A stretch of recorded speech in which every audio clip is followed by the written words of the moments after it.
Namibia lies in southwest Africa.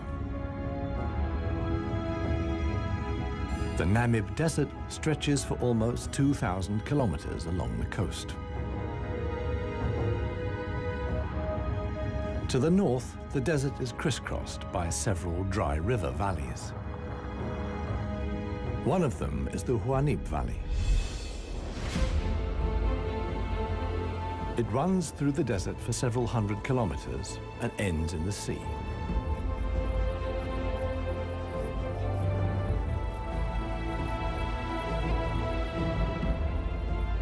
Water flows here once, at most twice a year. Only deep-rooted plants like anna trees can survive here. Only here, within the valley, can mammals exist in the long term. It is the home of the desert elephants.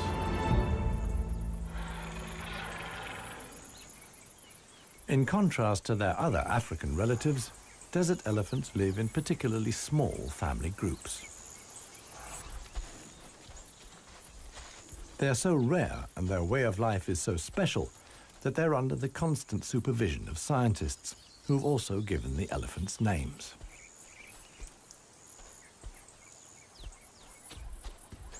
The head of this family is alpha cow Clarissa.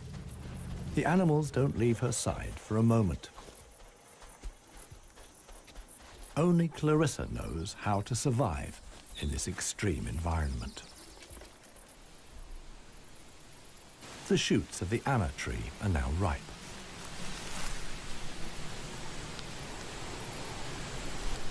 The pods contain protein-rich seeds.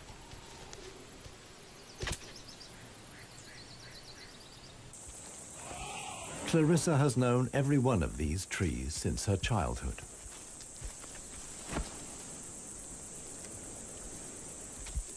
Even the youngest, Maya, tries the shoots. Here, however, experienced trunk tip control is required. It's easier for her to get the protein she needs from her mother's milk. Desert elephants only have half the number of calves as other elephants. The male animals stay with their mother's family until they reach sexual maturity. With mock fights, they prepare for life without the protection of the females. Adult bull elephants are loners or travel in small groups. Jappy is the most skillful of them.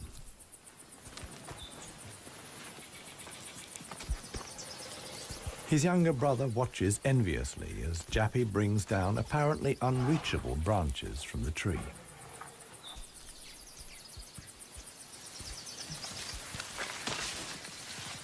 In the valley, Jappy is well known for such tricks. He learned them from his father. Friendship among bull elephants has its limits. Jappy is certainly not willing to share his branch with his younger brother.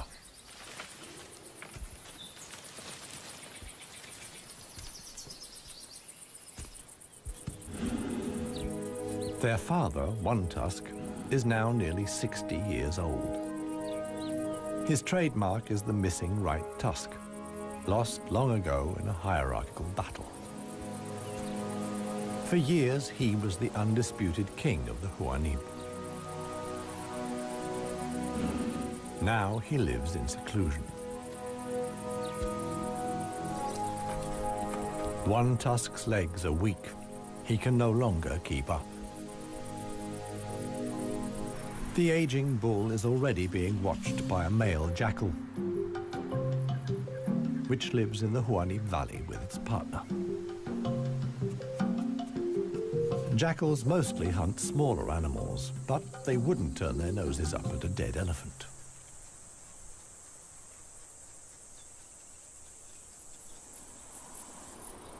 In a side valley, Clarissa has discovered a further source of food. There's a wide selection of bushes, grasses, and herbs.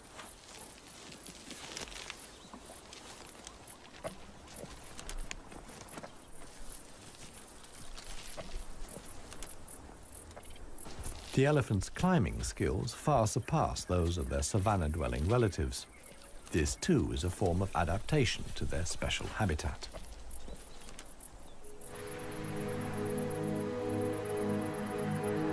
Old One Tusk has at last reached one of the anna trees in the Huanib Valley.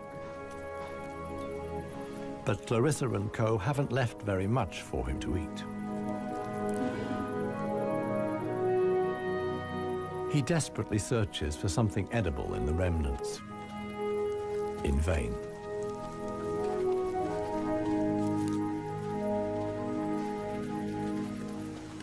For the inhabitants of the Namib, survival is hard. They're used to going for long periods without water. Many get liquid from their food or know secret sources of water. Regardless of size, every green leaf contains a minimum of liquid worth harvesting.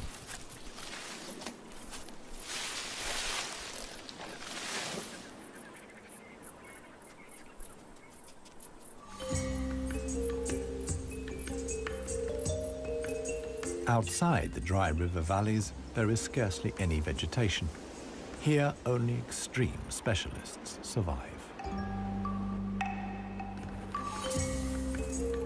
The Namib desert beetle is no bigger than a fingernail. As all animals, it depends on water for survival and has developed a special strategy.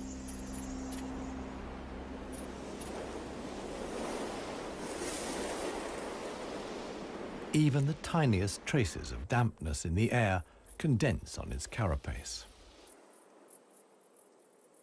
In time, a drop forms, which then flows directly into the beetle's mouth. This way of life limits the distribution of desert beetles to those parts of the desert that see fog. But where does the fog come from? The Namib is one of the few deserts in the world that stretch to the sea. The cold Benguela current from the Antarctic cools the seawater to a temperature of 12 degrees Celsius. When the water reaches land, it evaporates in the warm desert air. Around 200 days a year, the desert is wreathed in mist, which sometimes extends hundreds of kilometers inland into the dry river valleys.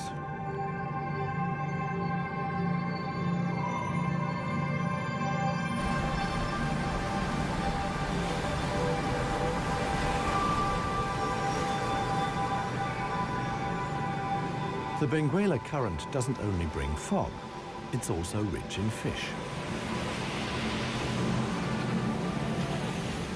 The animals that benefit most are the brown fur seals.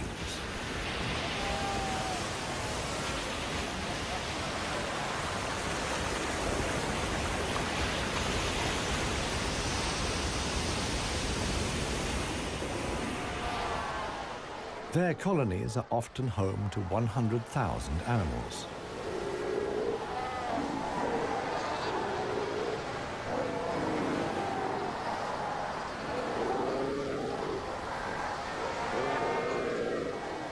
Right now, there's good reason for so many seals to congregate here. The mating season is just beginning.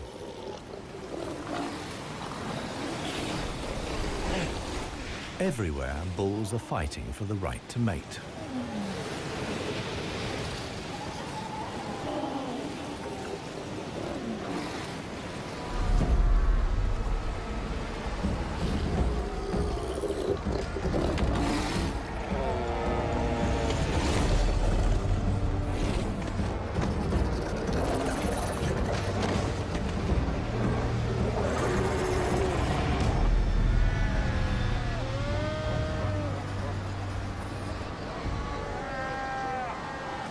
The strongest conquer a whole harem and then have their flippers full.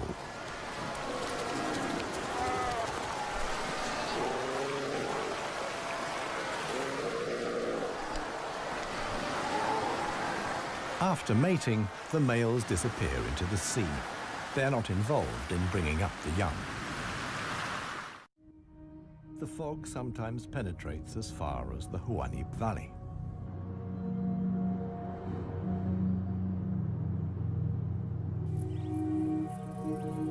Now, even the biggest animals benefit from the moisture contained in the fog.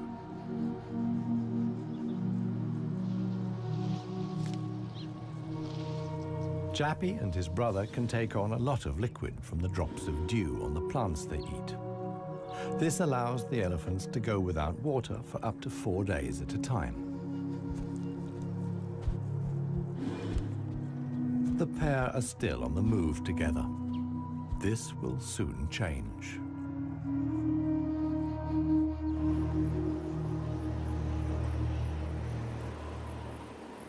As the fog lifts, the sun illuminates a very special event. Families of elephants from other dry river valleys are on their way to the Huanib Valley. They're following the calls of their relatives, which they pick up via the soles of their feet, as via a stethoscope. More and more elephants join Clarissa's family. Some of the animals haven't seen each other for years and exchange affectionate greetings. Jappy and his brother are also aware of the arrival of the females. When it comes to attracting a cow, in a flash, companions become rivals. Once upon a time, one tusk was also aroused by all the excitement. Today, it no longer has any significance for him. He wouldn't be able to deal with confrontations with other bulls.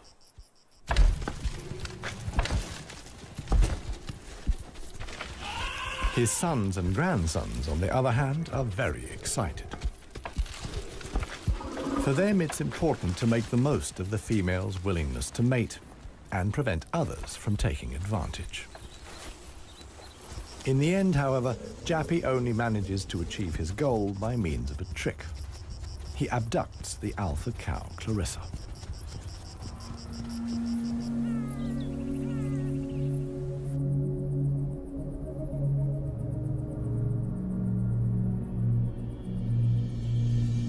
While many of the inhabitants of the valley spend the night hours asleep, this is the time of the real desert dwellers. The Namib sand gecko is only active at night. In the darkness, the little predator looks for crickets and spiders.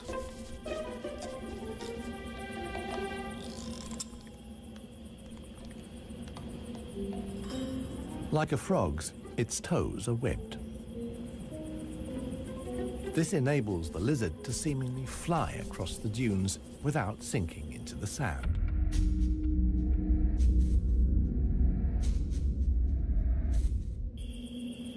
But it also needs to be on the lookout.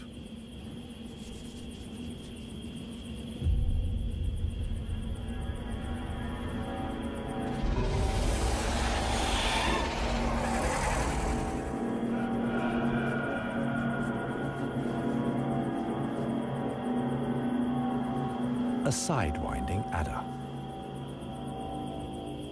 Similar to desert elephants, beetles, and geckos, the snake has a hard life in the Namib.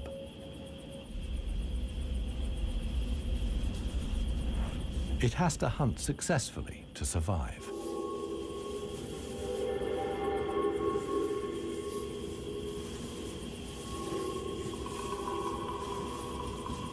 Once it finds a good spot for an ambush, it goes to ground.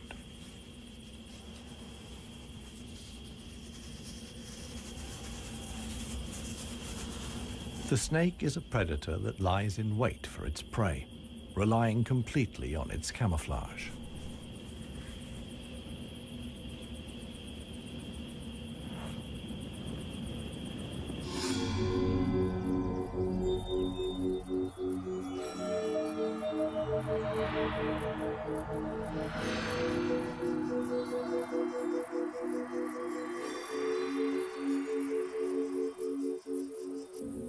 For the sensitive gecko, it's time to go. In the sun, it would quickly dehydrate. Here, too, webbed feet come in handy. The lizard uses its legs as scoops to quickly dig out astonishing underground passages. It can make tunnels 1 meter long into the ground.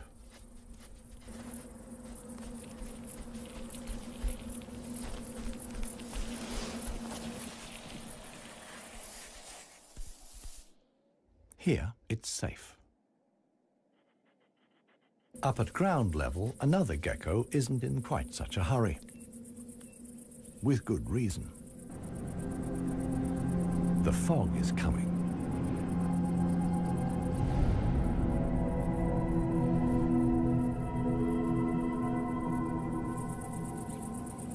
The lizard's large, mirror-like eye surfaces allow the fog to condense here. At last, water.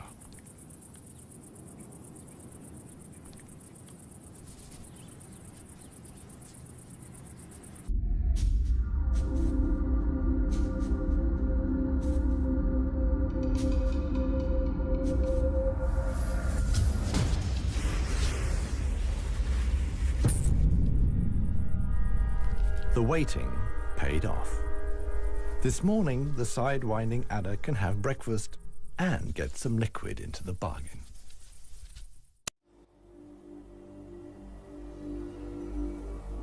The Namibian winter is coming to an end, and with it, the mild climate brought by the fog. Relentless heat descends on the Huanib Valley. 40 degrees Celsius in the shade. This is approaching the limit for even Clarissa's family.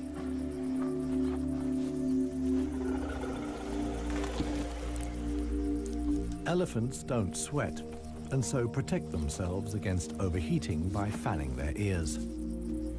But it seems too hot, even for that. The heat is hard to bear for all the animals, but for the youngest, the sun can be lethal. Maya is really suffering.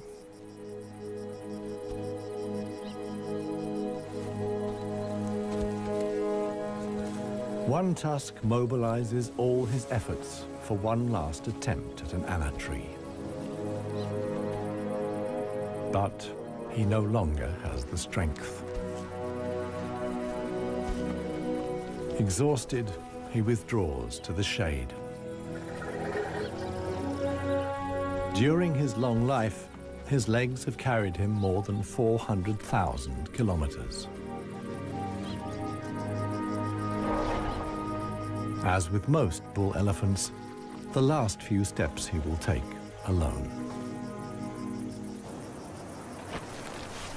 Despite the heat, Clarissa can't afford to take a break. She urges her family to move on. Desert elephants have to spend up to 20 hours a day eating 200 kilos of plant material.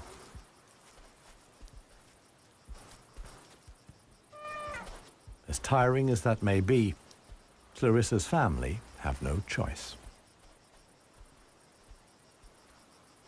One young bull is already so exhausted that he sleeps through the signal to move off. He only wakes up when the other elephants are already out of sight.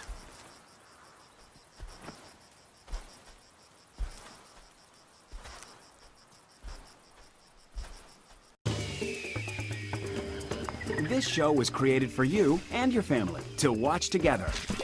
Welcome to Nat Geo Wild. It finally dawns on him that he really is all alone. Clarissa and the rest of the family have noticed his absence. The animals try to locate each other via smell using their trunks, which are extraordinarily sensitive.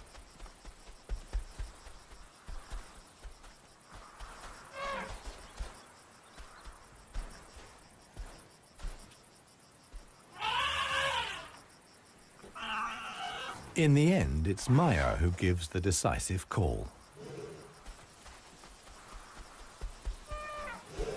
Now the straggler knows which way to go.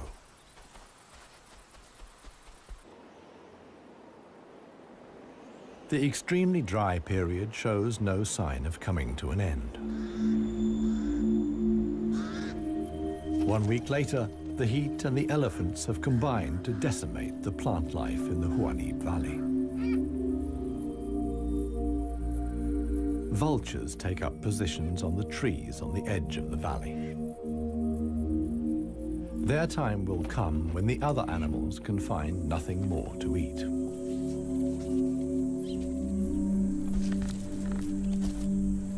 For Clarissa's family, a dead tree now becomes the sole source of food. In the desert, a tree of this size takes years to break down.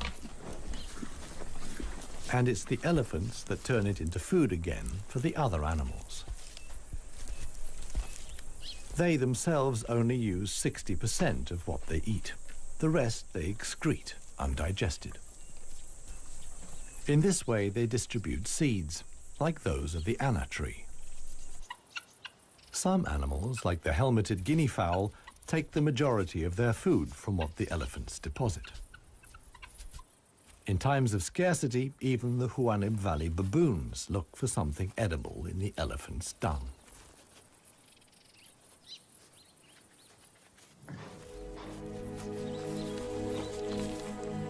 Old One Tusk has one more go at the wood.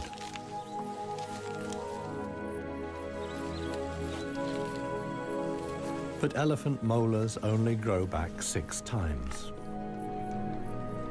One Tusk's teeth are worn out, and his attempt to eat wood the way he used to is doomed to failure. In other parts of Africa, older elephants seek out swamps where they can live for a while longer on softer leaves. Here, there is no such possibility.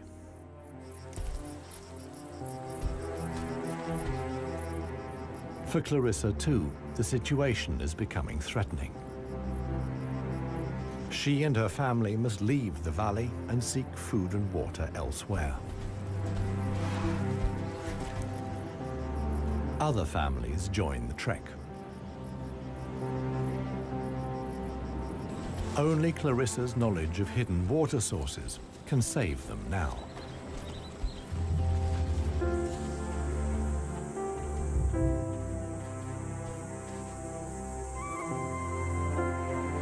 Scarcely any animals are left in the valley. Even the jackals are leaving. In their search for food, they will move along the Huanim Valley until they reach the coast. Only One Tusk is too old and too tired for the trek. The one thing that could save him now is rain that would let soft grass grow. With this slim hope, he remains behind.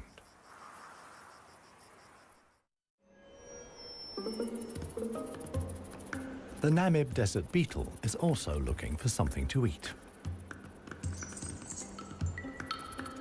In contrast to most of the desert dwellers, it is not seeking fresh young shoots. The beetle is on the lookout for plant residues. The unceasing wind is a help. It sweeps fragments of plant life together in valleys and hollows between the dunes. Mostly it's just a few bits of leaf. But sometimes it collects and becomes something like a herbal rubbish dump. Although the plants are completely dried out, they still contain important nutrients.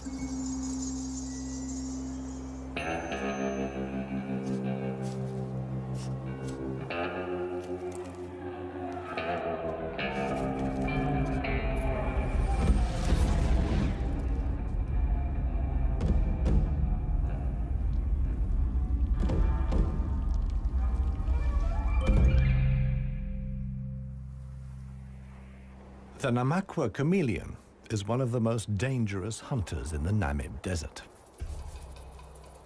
For desert beetles, at any rate. But the beetles don't usually make it quite so easy.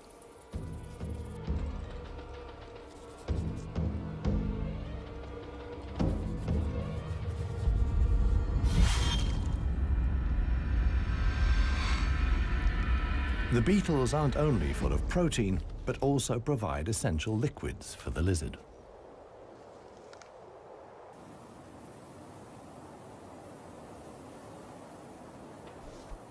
Namaqua chameleons are the biggest reptiles the Namib can support.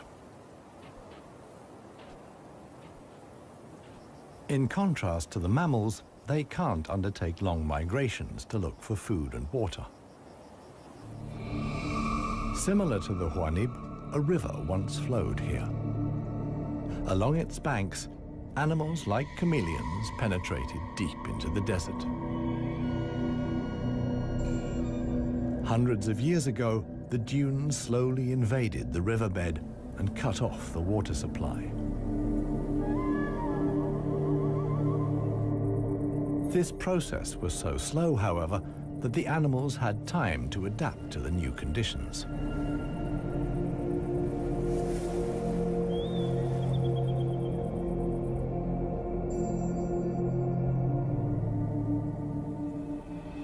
The mammals didn't need such a long period of adaptation.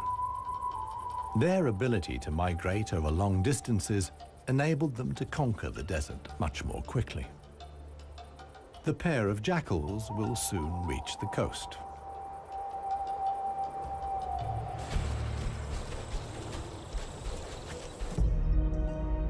Clarissa, meanwhile, is still searching for water. Little Maya is already exhausted.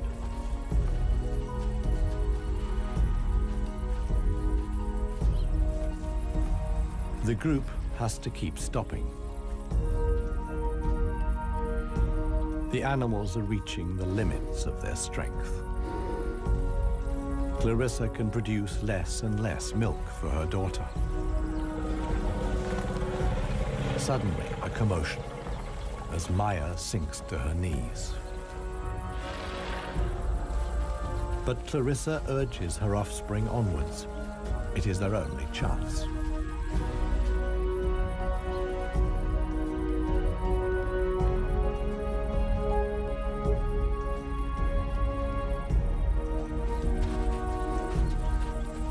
As dusk falls, they finally arrive.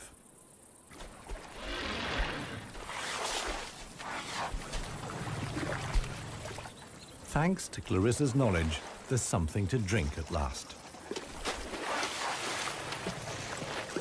Adult elephants can get by on 100 liters of water a day.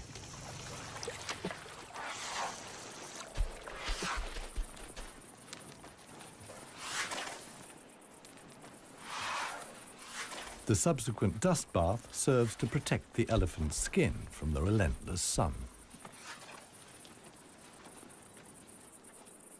The trek to the next source of food is long. The following morning, Clarissa will move on.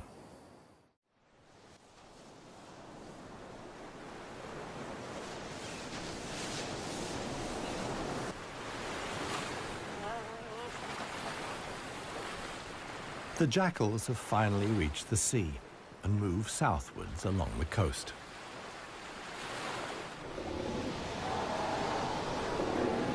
The new generation of brown fur seals is just arriving. Many of the mother animals are heavily pregnant. This young mother hasn't long to go.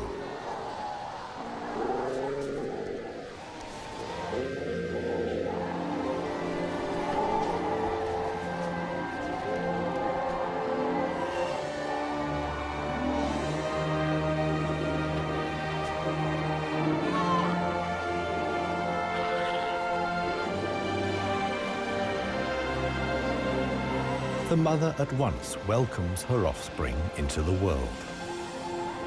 Each voice and scent is as unique as a fingerprint. The ritual creates an unbreakable bond between mother and pup.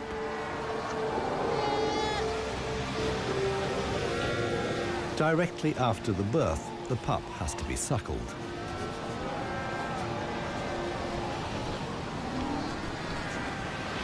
The newborn is a little clumsy.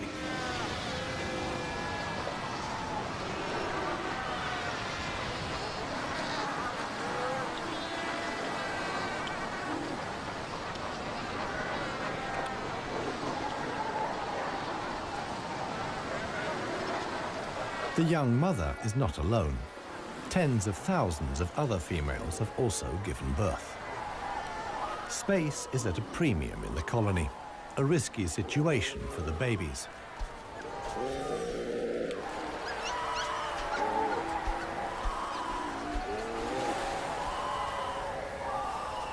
To minimize the danger, the seals organize a kindergarten. Many of the mother animals leave their newly born pups here.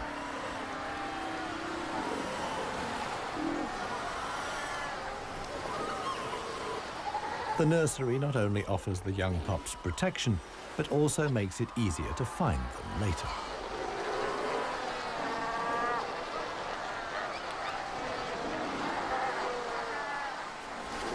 The mother seals have to go out hunting every day to make sure their milk is nutritious enough for the young.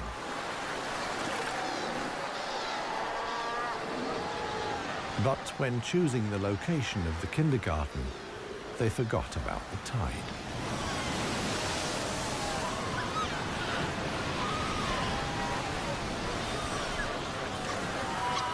The pups fight desperately against the onslaught of the waves.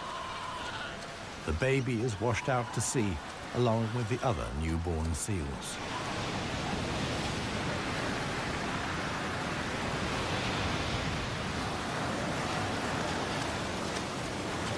Seal pups can swim, but they don't have the protective layer of fat of adult animals. The pup fights for survival. Another is slowly but surely losing the battle. Within a few minutes, the pups are so exhausted that they can no longer keep their heads above water and drown.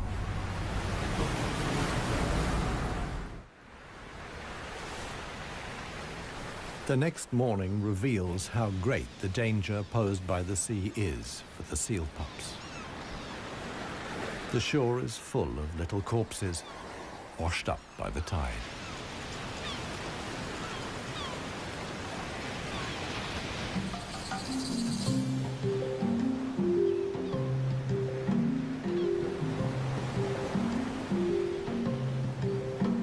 The jackals from the Huanib.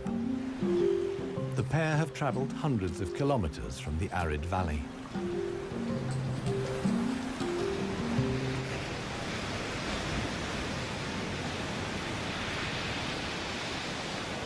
The seal colony is now their only chance of food. Jackals aren't choosy. For them, eating carrion is nothing unusual.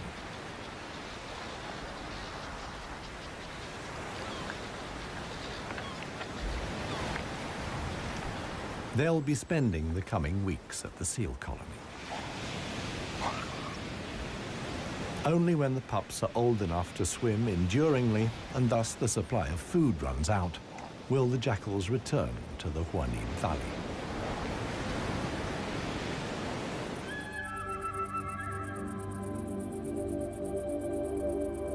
It's not only the jackals that undertake such long treks. The other inhabitants of the Huanib have a long way to go.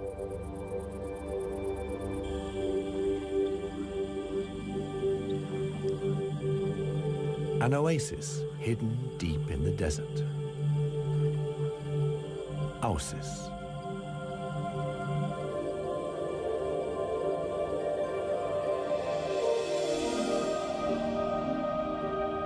It lies like an emerald in the middle of the desert.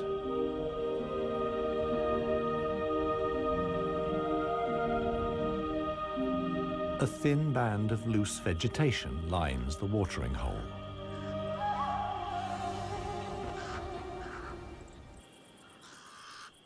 The pied crows are getting worked up about something. Visitors. Big visitors. the legendary desert lions. Desert lions are so unbelievably rare that scientists have fitted them with transmitter collars so that the big cats can be monitored and protected. Two females have taken up positions in the undergrowth with their young. The experienced predators know that it's just a matter of watching and waiting. And indeed, many animals are making their way here. The oryx's numbers have thinned noticeably. Some are lagging far behind the main column.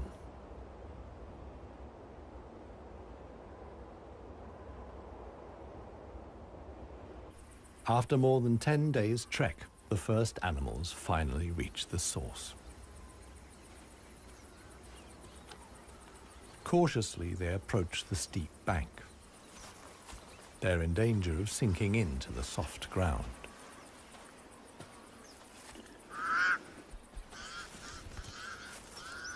The pied crows sound the alarm again. The lioness's patience has been rewarded. They've caught one of the stragglers. One lioness keeps the oryx in check on the ground. The hunting lioness is completely exhausted. Fighting the antelope has taken the last of her strength.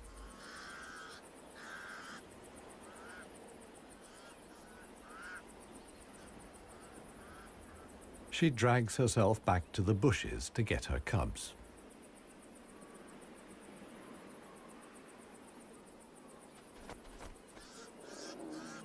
The other lioness keeps the pesky crows at bay.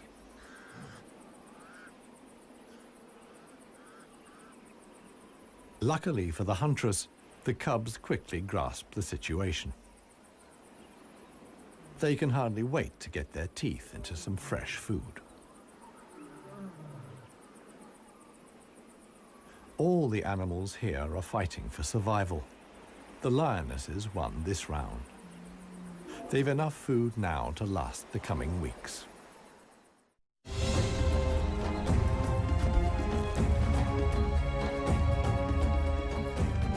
Clarissa and her family have finally reached the neighboring Dry River Valley.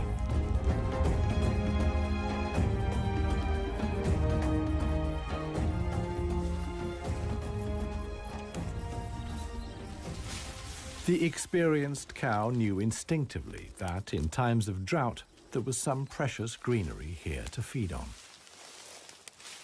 The exhausted animals can at last fill their stomachs again.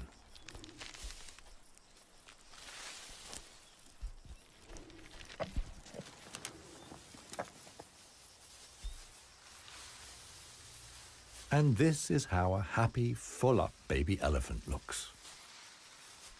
Maya in paradise.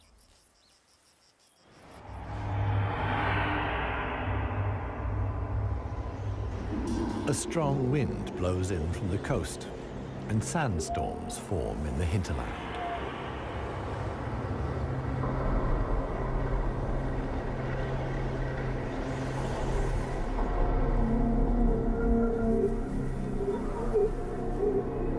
They reach the river valley where Clarissa and family have found food and shelter. Sandstorms like these are the harbingers of heavy rain. Experienced elephant cows like Clarissa know what that means. As soon as it rains, the dry river valleys will be turned into raging torrents that wash away anything in their path. Imminent danger for the family of elephants. Time to move on again. Now the safest place to be is outside the valleys. How right Clarissa was can be seen the following day. Water in the Dry River Valley. Only every 10 years or so is the rain strong enough for the flood wave to reach the sea.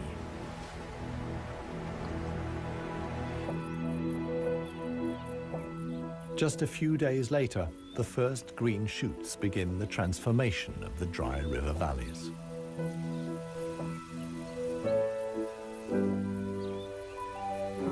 The Huanib Valley, too, is bursting with new life as the first exiles return.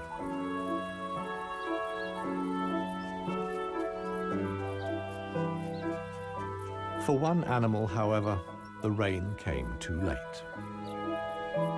Old One Tusk succumbed to hunger before the first drops fell. The jackals find his body on the edge of the valley.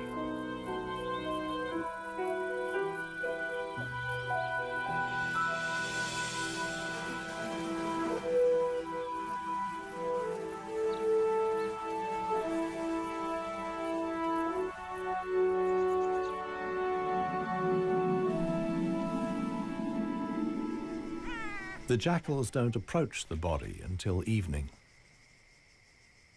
And thus, the circle of life is complete. The next morning, long unheard calls echo through the valley.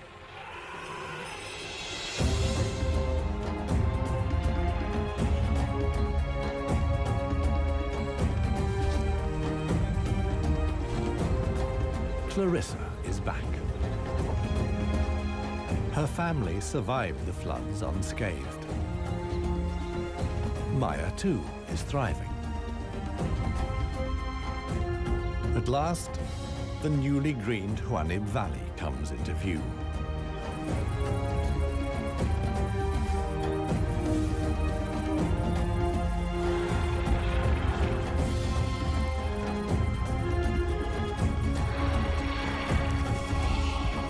Clarissa's family is home again.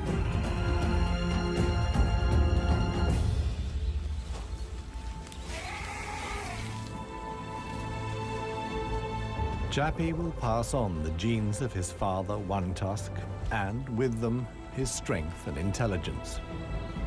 Clarissa is pregnant with his baby. The alpha cow will induct each new generation into the secrets of the desert elephants. This is essential for their survival.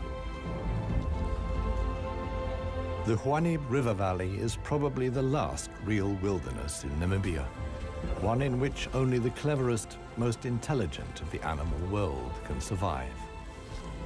A life of extremes in the home of the desert elephants.